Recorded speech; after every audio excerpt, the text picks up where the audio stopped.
الحمد لله رب العالمين الصلاة والسلام على خاتم النبيين وعلى آله وصحبه أجمعين أما بعد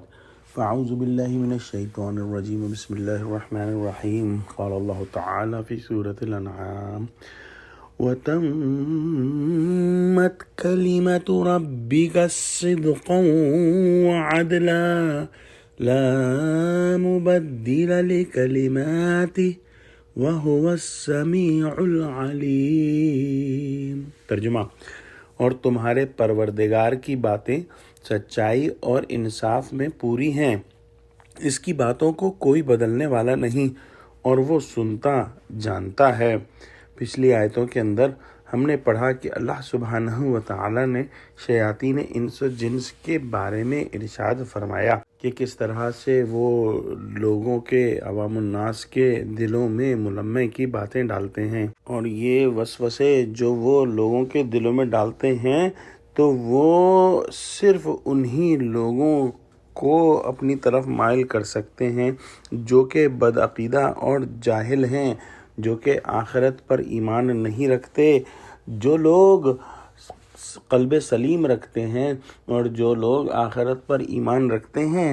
ان کے اوپر ان ملمے کی باتوں اور وسوسوں کا چلنا مشکل ہے۔ لہٰذا جو مومن ہیں، جو مسلمان ہیں، وہ اللہ سبحانہ و تعالی پر ہی بھروسہ رکھتے ہیں اور اپنی ہدایت کے لیے قرآن و سنت کی طرف ہی متوجہ ہوتے ہیں۔ اللہ سبحانہ و تعالی نے قرآن کو اور نبی کریم صلی اللہ علیہ وآلہ وسلم کو ہمارے لیے ایک بہت بڑا تحفہ بنا کر بھیجا ہے، اور ہم ہدایت کا پورا سامان ان دو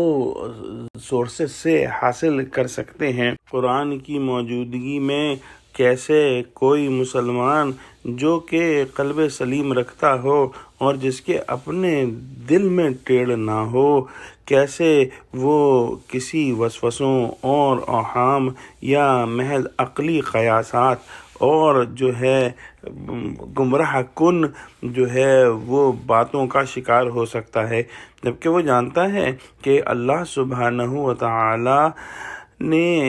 اپنا حکم اور اپنی باتیں قرآن میں بیان فرما دی ہیں، اور اللہ سبحانہ و تعالی کی باتیں سچائی اور انصاف میں پوری ہیں۔ لہذا قلب سلیم رکھنے والے ان باتوں سے براہ راست فائدہ اٹھاتے ہیں، اور اللہ سبحانہ و تعالی کی باتوں کو کوئی بھی نہیں بدل سکتا، اور اللہ سبحانہ و تعالی السمیع ہے، وہ ہر چیز کو سنتا ہے، اور وہ سنتا ہے جو بھی لوگ یا جن ایک دوسرے کے دلوں میں وسوسے ڈالتے ہیں، اور وہ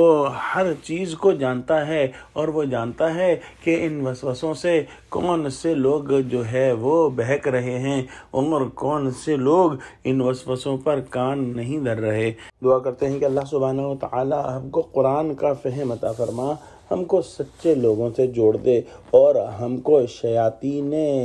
جن و انس سے اپنی حفاظت میں، اپنی پناہ میں لے لے، آمین۔ وآخر دعوانا الحمد للہ رب العالمین، والسلام علیکم ورحمۃ اللہ۔